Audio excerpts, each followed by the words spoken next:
The Vancouver Canucks might already be done with their biggest moves of the year. Or are they? While UFAs like Evander Kane and Teddy Bluger are likely headed out the door for mid-round picks, there is one big fish left in the holster that could completely change the landscape with this roster, and I'm not talking about Elias Pettersson. I'm talking about Conor Garland. He walks the line perfectly between a manageable cap hit and an elite reputation, and right now there is a bidding war that is brewing. We're looking at the 2-week window between the Olympics and the deadline, and today I've got 8 teams ready to pay a massive price to bring Conor Garland home. First up, we have the Columbus Blue Jackets, who are a sleeper team of the deadline. They have a massive estimated over $45 million in cap space and a young core that is finally showing signs of life.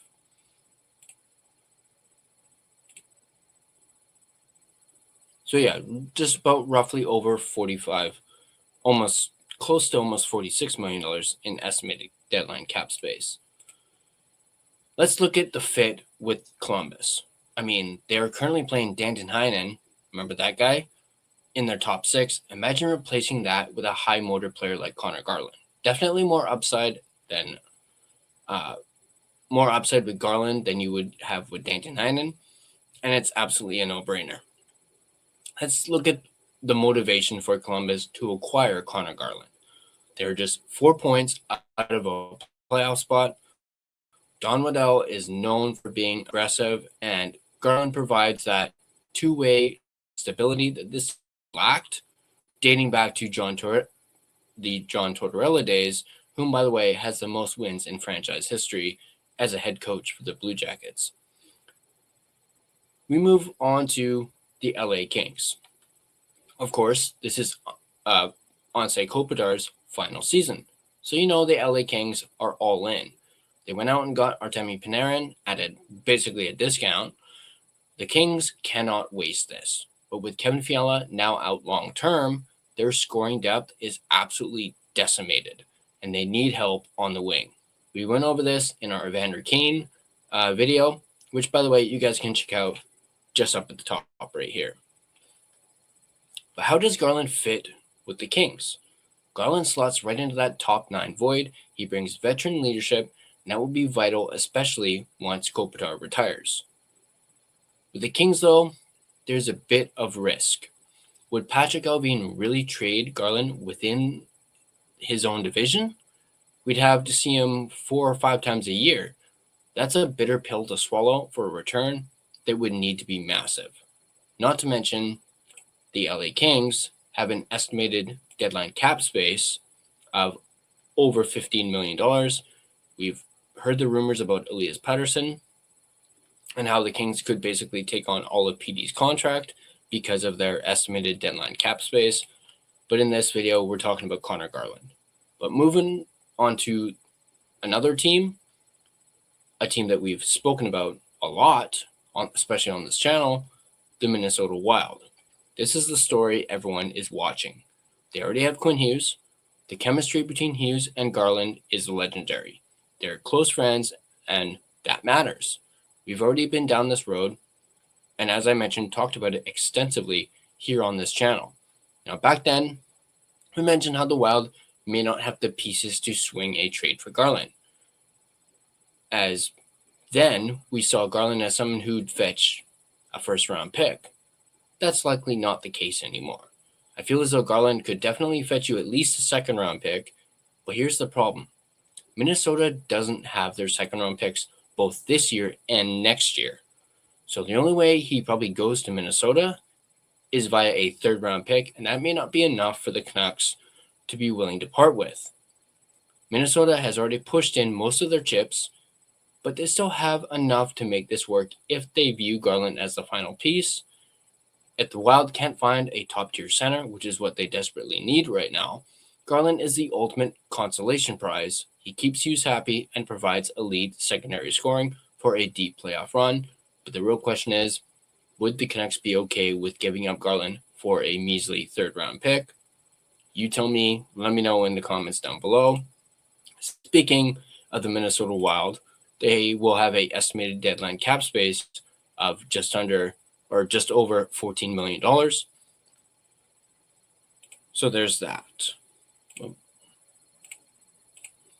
Now, moving on to the next team, the New York Islanders.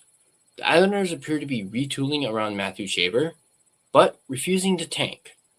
Here's the thing, though. They need some veteran presence around a guy like Matthew Shaver. And they're likely going to be losing both Anders Lee and JG Pajot in the very near future, as they could potentially either get traded or retire.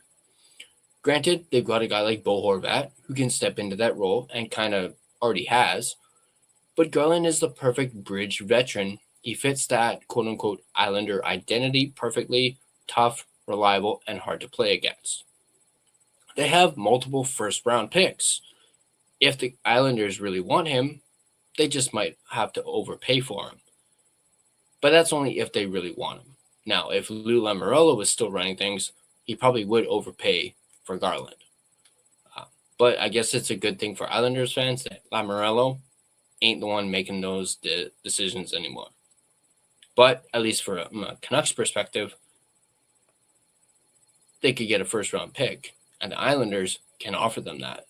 But would the Islanders really be willing to give up a first-round pick for a third-line winger? That is the big question. Next up, we have the Ottawa Senators. Now, the Senators are 6 points out and desperate to prove this core can win. They are heavy down the middle, but thin on the wings. So how does Garland fit on the Senators? Garland matches the temperament of Brady Tkachuk. He brings a level of pest-like energy and skill that would instantly push Nick Cousins or Mike Amadio down the lineup, making Ottawa much harder to match up against. But what could Ottawa offer the Canucks in return? The Senators do have both their 2026 and 2027 second-round picks, but would they be willing to pay that price for someone like Garland? They also have 3 third-round picks in this year's draft as well. Could that maybe entice the Canucks? Not to mention, they're going to have an estimated just under $14 million in cap space around the deadline to work with as well, as you can see from here. So yeah, just under $14 million. And I completely forgot to share the New York Islanders one. They have just a little over $6 million in cap space. But moving on to the next team, which is the Philadelphia Flyers. Now this is all about the Rick Tocchet connection. We know Garland played his best hockey under Rick Tocchet, and we also know Tocchet absolutely loves Conor Garland. But would Garland fit with the Flyers? If Tocchet is a long-term answer in Philly, I know, I've seen the rumors and the reports how Flyers fans aren't happy with Tocchet. He needs his quote-unquote guys to show Matvei Michkov how to play the quote-unquote right way. Garland is the ultimate teacher in that regard. Now this comes with some risks. The Flyers are far out of the hunt, but if they want to build a culture for next season, they might strike early, and Garland would definitely help build that culture, and he's locked up long-term too. Plus, Flyers have an estimated deadline cap space of over $32 million, which is something they could play around with, as you guys can see right here. Yeah, just a little over $32 million in estimated, and keep in mind this is all estimated deadline cap space. Next up, we have the Utah Mammoth.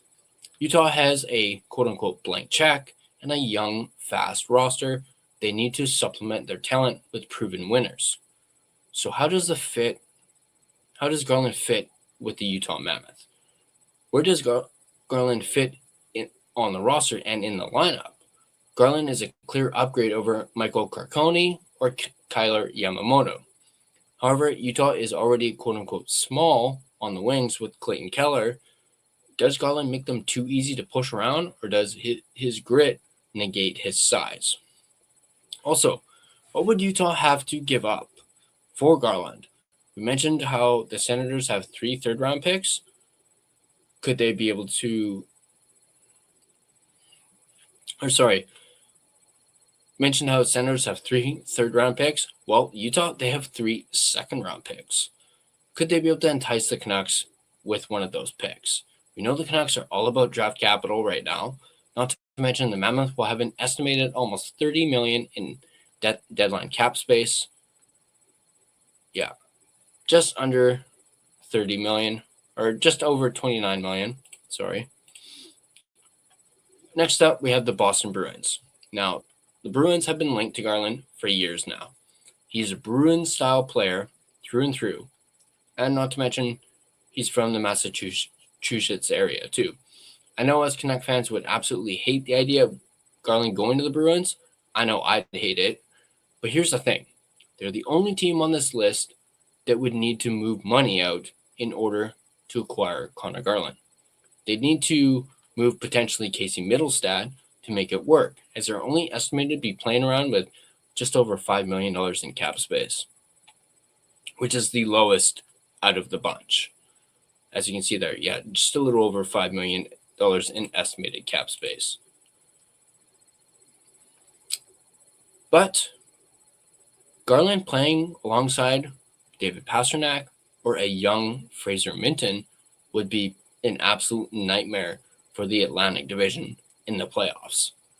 Now, the clock is ticking toward the March 9th trade deadline, and the pressure is on Patrick Allvin is reaching a boiling point. We've looked at 8 teams and 1 Conor Garland, but the question remains, who wins the trade deadline sweepstakes? Between the massive cap space in Columbus, the desperation in LA, and the emotional reunion waiting in Minnesota, we are looking at an absolute bidding war, as we mentioned, for one of the most reliable two-way players in the league. Because if they don't end up moving Garland, they run into yet another no movement clause scenario. And we're already dealing with plenty of those as it is, and we don't need to deal with another one. I want to hear from you guys, though. Does Vancouver take the package from a division rival like the Kings, or do they send it back east to a team like the Bruins, or maybe even the Senators? Let me know in the comments which team you think is the front runner to win the Conor Garland sweepstakes and this bidding war. I'd like to close off this video by thanking the sponsors of this video, Gassy Jack Art, maker of that artwork you see. You guys can check them out yourselves at GassyJackArt.com. And also, I'd like to thank my other sponsor, none other than DraftKings Sportsbook, which is an official sports betting partner of the NHL. DraftKings Sportsbook, an official sports betting partner of the NHL, is built for the fastest game on ice. With player props and live betting, every shift, every shot, every save gives you options to get in on the game with DraftKings Sportsbook.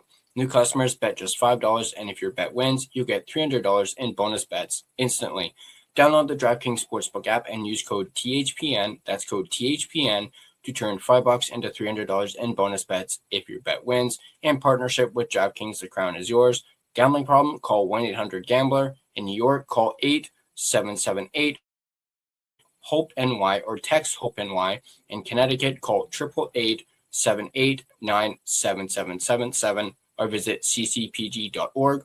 On behalf of Boot Hill Casino in Kansas, wager tax pass-through may apply in Illinois, 21 plus in most states. Void in Ontario, restrictions apply. Bet must win to receive bonus bets, which will expire in 7 days. Minimum odds required. For additional terms and responsible gaming resources, see dkng.co/audio. This is a limited time offer.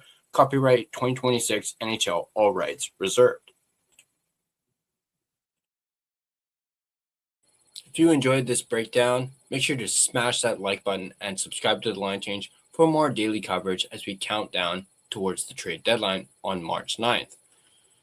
The Line Change, a Vancouver Canucks podcast, is proudly a member of the Hockey Podcast Network. Be sure to check out the network for your favorite podcast covering your favorite team at thehockeypodcastnetwork.com, the home of hockey podcasts, where it's every team, everywhere.